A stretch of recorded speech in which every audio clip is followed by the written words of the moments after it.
Halo apa kabar pemirsa TVR Parlemen dimanapun Anda berada dan berjumpa kembali dalam program TVR 17 bersama saya Angga Noktarini. Nah pemirsa tepat pukul 17 waktu Indonesia Barat kami hadirkan kepada Anda sejumlah informasi paling baru dan juga menarik seputar kinerja dan kegiatan dari DPR RI yang telah disajikan oleh redaksi TVR Parlemen. Pemirsa TVR Parlemen inilah TVR 17 selengkapnya.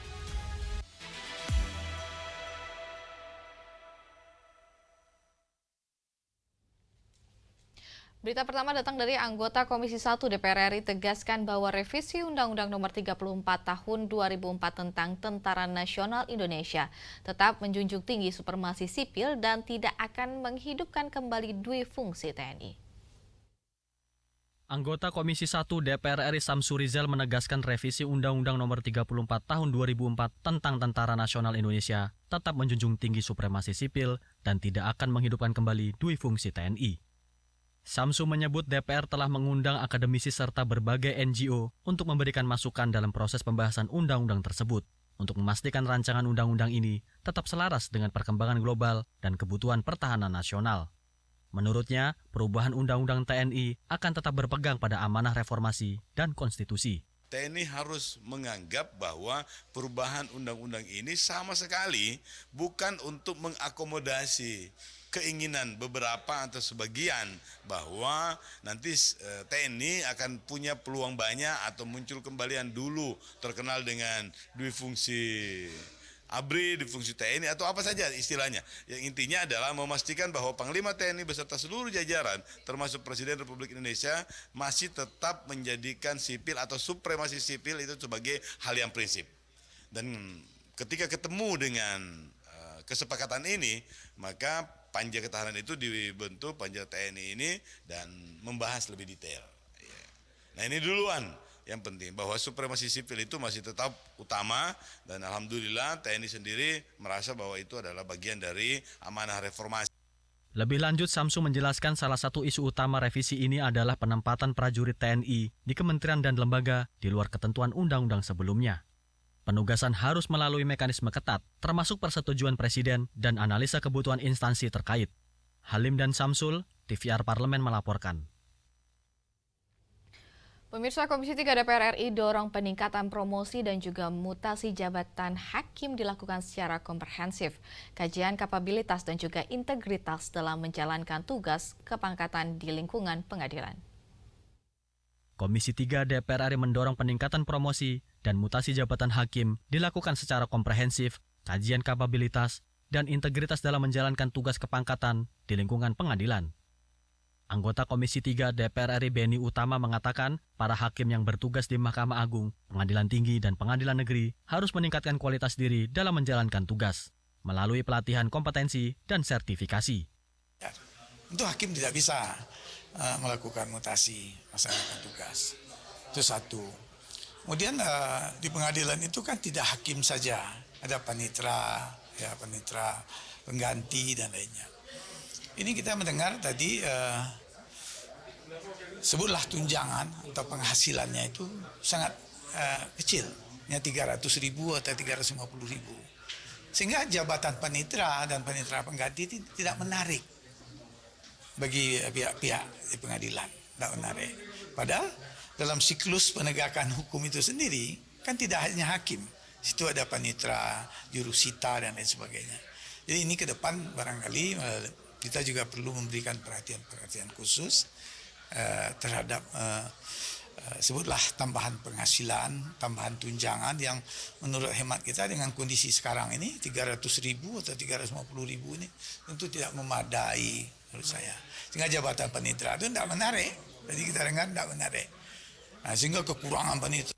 Beni Utama menambahkan, kesejahteraan bagi panitera yang bertugas di pengadilan menjadi catatan dan perhatian yang harus diwujudkan karena minimnya tunjangan penghasilan yang didapatkan di tengah kebutuhan ekonomi yang mengalami kenaikan. Ajib dan Aang, TVR Parlemen melaporkan. Anggota Komisi 2 DPR RI dorong adanya dukungan anggaran kepada keempat daerah otonomi baru, baik dalam aspek pembangunan dan juga pemerintahan, khususnya untuk pelaksanaan pemungutan suara ulang di Papua. Anggota Komisi 2 DPR RI mendorong adanya dukungan anggaran kepada 4 daerah otonomi baru atau DOB Papua, baik dalam aspek pembangunan dan pemerintahan, khususnya untuk pelaksanaan pemungutan suara ulang di Papua. Hal itu dibahas dalam rapat dengar pendapat Komisi 2 DPR RI dengan Gubernur Papua Selatan, Papua Tengah, Papua Pegunungan, dan Papua Barat Daya. Anggota Komisi 2 DPR RI Eston Elfonai menyampaikan keempat daerah otonomi baru tersebut sudah berjalan dengan baik. Namun, dibutuhkan pembahasan yang lebih mendetail dalam aspek pembangunan dan pemerintahan, khususnya pada pelaksanaan pilkada yang lalu. Untuk itu, Eston Elfonai mendorong adanya persiapan terperinci untuk pelaksanaan pemungutan suara ulang atau PSU. Salah satunya adalah bantuan anggaran dari pemerintah pusat dan kerjasama dari semua kabupaten yang ada untuk melakukan pemilihan ulang tersebut. Nah, kalau dilihat situasi kondisi, memang anggaran masih terbatas. Oleh karena itu diharapkan bantuan pemerintah pusat memberikan alokasi dana kepada kabupaten, provinsi, dan sekaligus juga untuk memperlancar pelaksanaan pemilu yang merupakan bagian dari sistem demokrasi kita yang berlangsung dengan baik. Eston Elfonai berharap ada alokasi dana khusus untuk mendukung pelaksanaan pesta demokrasi di Papua pada periode selanjutnya. Ferdian dan Julian, TVR Parlemen melaporkan. Pemirsa, di balik kenyamanan transportasi online yang selama ini dinikmati masyarakat, terdapat realita pahit yang dihadapi para pengemudi ojol, yaitu ketidakpastian hukum, eksploitasi, dan juga minimnya perlindungan kesejahteraan. Hingga kini para pengemudi ojol belum diakui secara resmi sebagai bagian dari sistem transportasi umum yang tentunya rentan dalam hubungan dengan perusahaan aplikator. Dan pemirsa, kami akan hadirkan informasi yang sesaat lagi. Tetap bersama kami di TVR 17.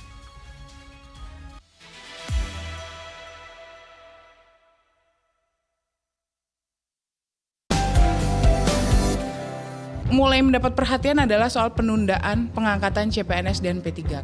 Komisi 2 tidak pernah menunda. 2026 itu limitnya? Limitnya, bukannya harus dilantiknya Maret 2026. Itu limit terakhir, masalah ini harus selesai. Kita bayangkan orang sudah berharap dilantik, diangkat, sedangkan ini tiba-tiba cita-citanya mau dikaburkan.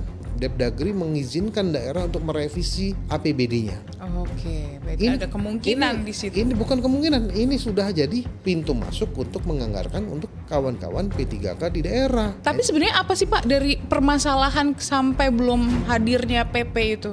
Nah, nggak tahu kita. Belum ada jawaban juga dari... Belum ada jawaban dari kementerian. Kalau seandainya permasalahan P3K ini belum terselesaikan, gimana dengan nasib R2, R3? Pada Menpan RB, kalau ada pembukaan formasi P3K lagi, diutamakan yang paruh waktu.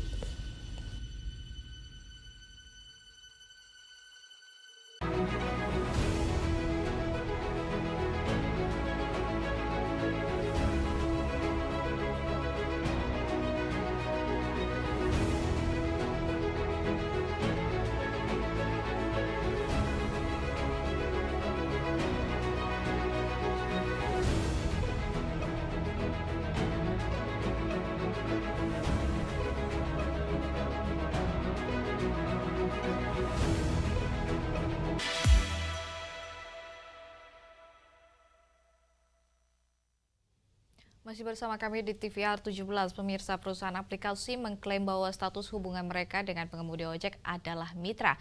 Di samping itu, fakta berbicara bahwa aplikator memiliki kontrol bebas dan besar atas kebijakan tarif, insentif, dan bahkan pemutusan hubungan sepihak terhadap pengemudi. Bagaimana peran negara dalam mengatasi polemik ini? Simak informasi yang mendalam yang telah dikemas oleh tim redaksi TVR Parlemen dalam segmen Editorial Parlemen berikut ini.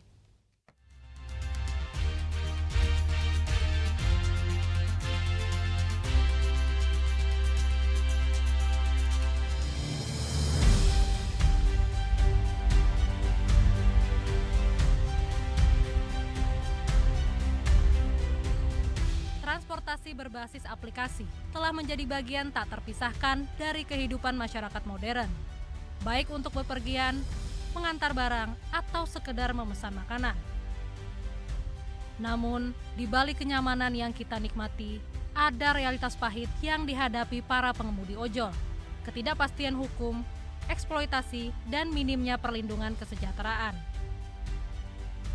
Komisi 5 DPR RI tengah mengupayakan revisi Undang-Undang Lalu Lintas dan Angkutan Jalan untuk mengakomodasi keberadaan transportasi daring yang selama ini berjalan dalam zona abu-abu regulasi.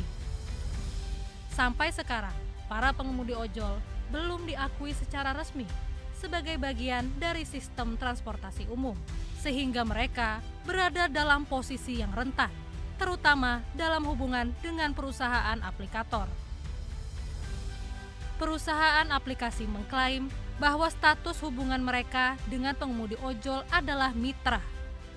Namun, faktanya, aplikator memiliki kontrol besar atas kebijakan tarif, insentif, bahkan pemutusan hubungan sepihak terhadap pengemudi.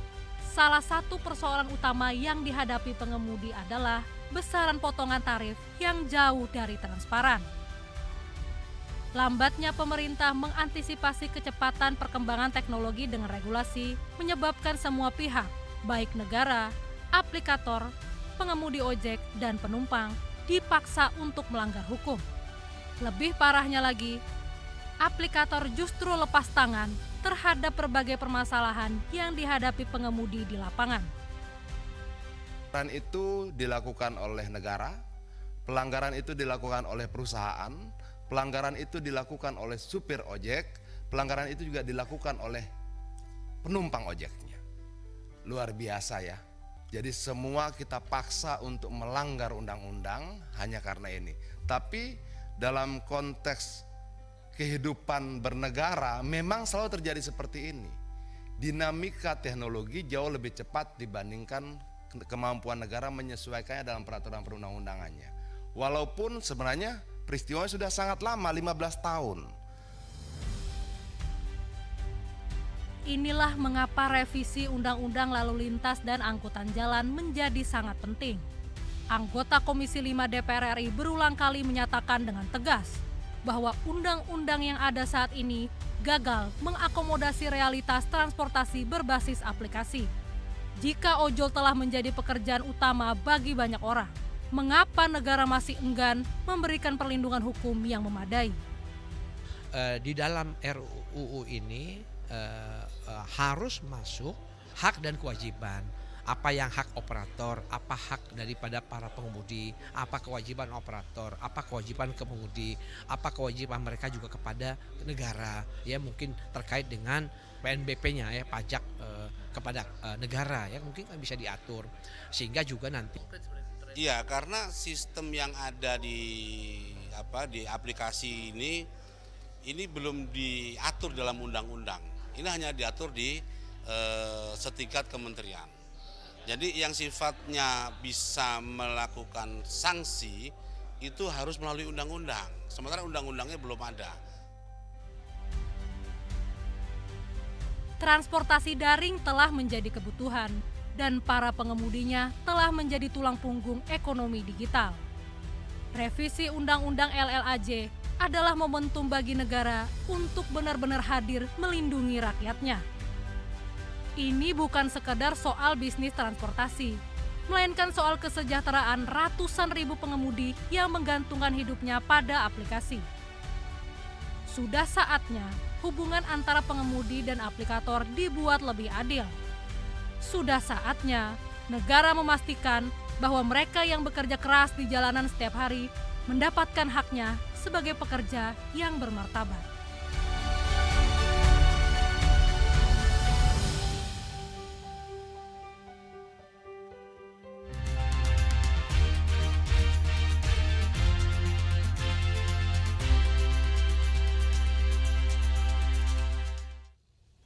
Sejumlah harga bahan pokok saat ini mulai mengalami kenaikan yang selalu terjadi secara rutin tiap menjelang Hari Raya Idul Fitri.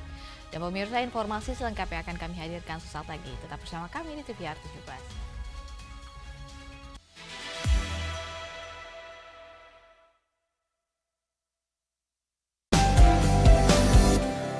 Mulai mendapat perhatian adalah soal penundaan pengangkatan CPNS dan P3K. Komisi 2 tidak pernah menunda. 2026 itu limitnya? Limitnya, bukannya harus dilantiknya Maret 2026. Itu limit terakhir, masalah ini harus selesai. Kita bayangkan orang sudah berharap dilantik, diangkat, sedangkan ini tiba-tiba cita-citanya mau dikaburkan. Depdagri mengizinkan daerah untuk merevisi APBD-nya.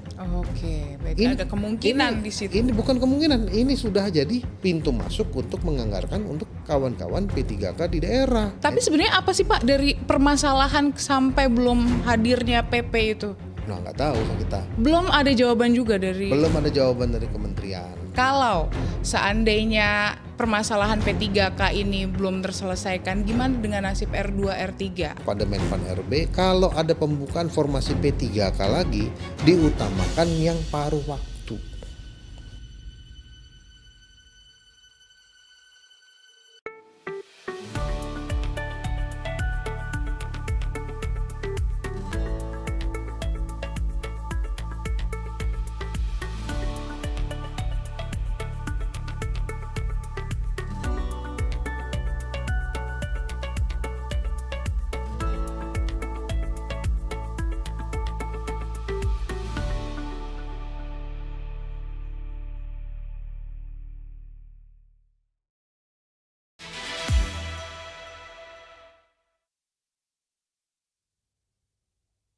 Kembali di TVR 17, Komisi 4 DPR RI meminta antar kementerian terkait dengan saling berkoordinasi dan juga bersinergi dalam menjawab persoalan lonjakan harga bahan pokok jelang Idul Fitri. Operasi pasar dinilai menjadi cara yang efektif untuk dapat menekan harga di pasaran. Dan untuk selengkapnya pemirsa, berikut laporan rekan kami Alfat Rizky dari Gedung DPR RI Senayan, Jakarta. Baik pemirsa, TVR Parlemen, melambungnya harga bahan pokok ini terus menjadi persoalan yang tak kunjung usai setiap menjelang Hari Raya Idul Fitri. Di mana ini tentu masih menjadi persoalan dan juga tantangan besar bagi bangsa Indonesia dalam hal distribusi bahan pokok dan juga tata kelola pangan nasional. Biasanya yang naik di menjelang Idul Fitri ini harga-harga bahan pokok seperti beras, kemudian gula, tepung terigu, dan sebagainya. Ini tentu menjadi PR besar yang harus segera dituntaskan bagi bangsa Indonesia. Lalu seperti apa tanggapan legislator menanggapi terkait dengan melambungnya harga bahan pokok menjelang Hari Raya Idul Fitri? Sudah bersama saya Bapak Rohman Dauri dari fraksi PDI Perjuangan untuk daerah pemilihan Jawa Barat 8. Pak, kira-kira apa sih Pak yang menjadi PR dari tata kelola pangan nasional hingga saat ini yang akhirnya penyakit atau persoalan seperti ini masih terus terjadi menjelang Hari Raya Idul Fitri, Pak? Ya, kami sebagai wakil rakyat sebenarnya malu ya. Artinya ini kan peristiwa yang puluhan tahun berulang ya, setiap menjelang Ramadan, menjelang Lebaran, harga-harga bahan pokok melambung. Tapi kami di Komisi 4 bersama pemerintahan sekarang Pak Prabowo ya terus kompak untuk memastikan bahwa suplai atau pasokan bahan pokok terutama beras, kemudian daging ayam, telur, daging, bahkan cabai itu melebihi daripada kebutuhan ya, minimal untuk bulan Ramadan sampai Idul Fitri bahkan Idul Adha. Yang pasti kalau untuk beras kita cukup karena menurut pemerintah stok yang ada di Bulog sekarang itu sekitar 2 juta ton ya. Dan kemudian ayam dan telur pun melimpah. Yang kami agak ngeri-ngeri sedap di daging sapi nih ya. Pemerintah menetapkan harga itu nggak boleh lebih dari 130.000 per kilo. Sekarang kita lihat di pasar sudah 137.000 tuh.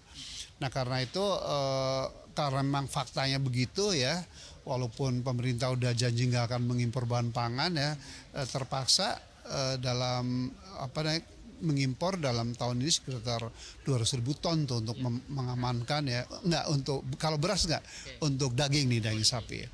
Tetapi permasalahan melambungnya harga kan bukan hanya demand atau permintaan lebih besar daripada suplai atau pasokan, tetapi kadang yang dua faktor lainnya yaitu masalah distribusi logistik. Makanya kami geber terus agar pemerintah senantiasa berkoordinasi antar Bulog, Kementerian Pertanian, Kementerian Perdagangan gitu ya, bahkan PT POS ya, yang menyalurkan bahan-bahan pangan ini harus benar-benar efisien ya, on time delivery dan seterusnya. Yang keempat yang pelik justru mafia nih, kadang-kadang dia menimbun.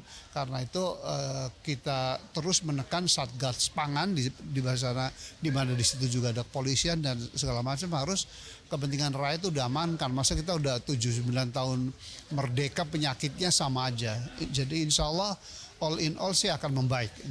Itu yang tadi saya mau tanyakan Pak, terkait dengan apakah ada dugaan terkait dengan permainan menjelang apalagi menjelang Hari Raya Idul Fitri, tentu akan digenjot untuk mencari cuan seperti itu Pak ya. Nah, apalagi langkah-langkah dari Satgas Pangan yang mungkin ada dari Bappenas atau dari pemerintah sendiri, bagaimana efektivitasnya sejauh ini Pak untuk terus mengantisipasi hal ini? Ya pertama pemerintah melalui Bulognya ya sudah melakukan operasi pasar sejak 24 Februari sampai 29 Maret menjelang Lebaran ya.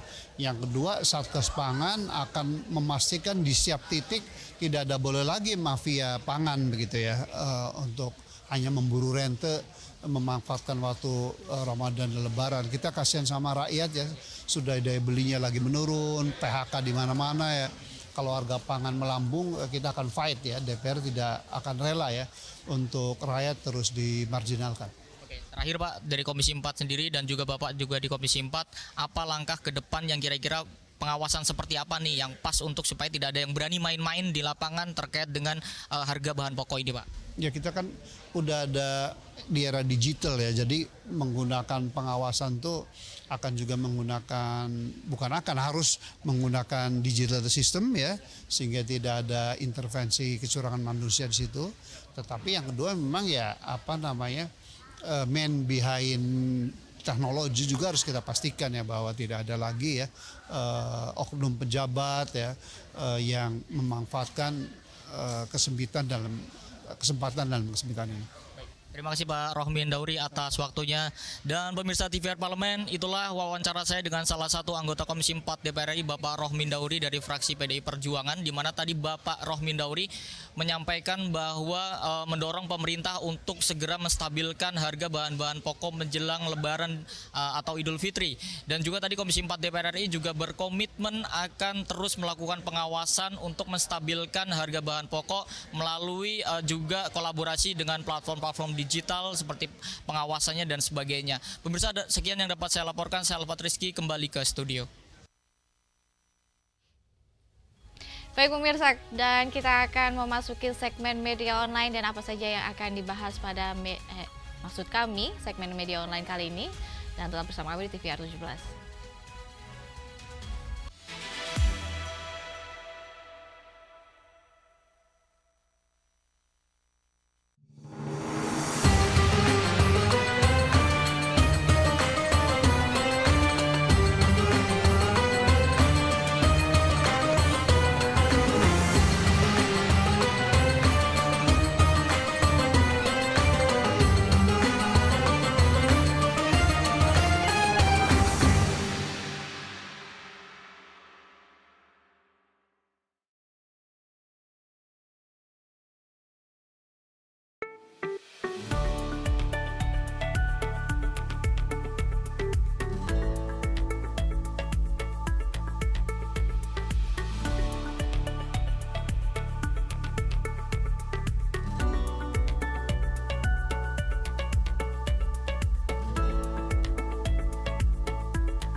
Bapak Ibu ini kan orang-orang pintar setaunya saya di Kemendikbud. Ya, hakim yang memutuskan vonis bebas mereka sakit semua. Kalau memang ada yang terlibat, langsung pecat Pak, langsung beri sanksi. Usulkan.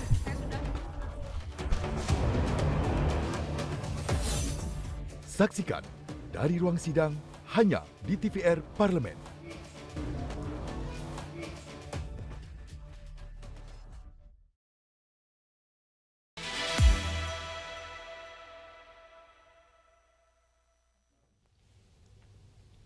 Pemirsa, kali ini kita masuk ke segmen media online nasional dan mari kita simak isu apa saja yang menjadi sorotan media serta tanggapan dari sejumlah anggota Dewan.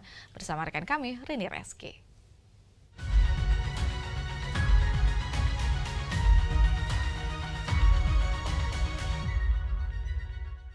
Baik, terima kasih rekan Agun dan pemirsa, selamat sore. Kita masuk ke berita pertama yang menjadi headline di media online pada hari ini, yaitu mengenai menggagalkan penyelundupan senjata api. Di sini Mas Abdu apresiasi Satgas Damai Kartens. Kita lihat pemirsa ke layar kaca. Baik pemirsa, anggota Komisi 3 DPR RI yaitu Abdullah memberikan apresiasi kepada Satgas Operasi Damai Kartens 2025 yang berhasil menggagalkan penyelundupan senjata api untuk kelompok kriminal bersenjata di Papua pada Kamis 6 Maret 2025 lalu pemirsa. Tentunya penangkapan dilakukan terhadap penyelundup senjata api yakni Yuni Anumbi yang merupakan mantan anggota TNI dan juga 2 orang lainnya dengan memasukkannya ke dalam tabung kompresor yang dikemas sebagai paket suku cadang mobil. Tentunya pemirsa, Satgas Operasi Damai Kartens ini berperan penting dan juga strategis karena turut menjaga harmoni, keamanan, ketertiban masyarakat, serta pembangunan masyarakat. Dan oleh karena itu pemirsa, di sini Satgas Operasi Damai Kartens ini di pihak yang berwenang diminta investigasi lebih dalam dan juga menyeluruh terhadap jaringan Yuni Enumbi. Tentunya agar dapat melakukan pengembangan guna mengetahui siapa saja yang terlibat dan juga modus dari penyelundupan.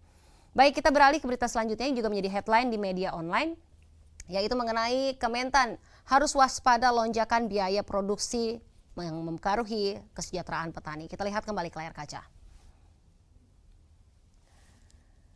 Baik, di sini anggota Komisi 4 DPR RI yaitu Cindy Monica meminta Kementan waspadai lonjakan biaya produksi yang meningkat untuk dapat berpengaruh terhadap kesejahteraan petani.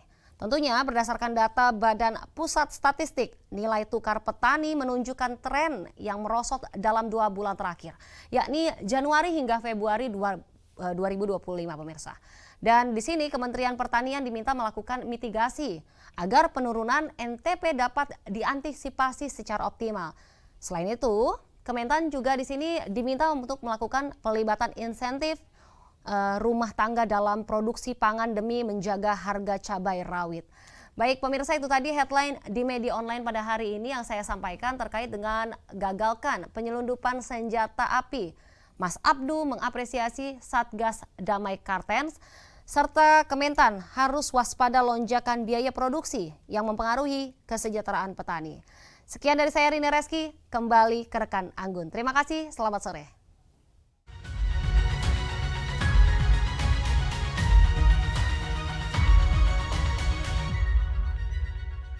Terima kasih rekan Rini yang telah menyampaikan sejumlah update sorotan dari media online nasional pada hari ini.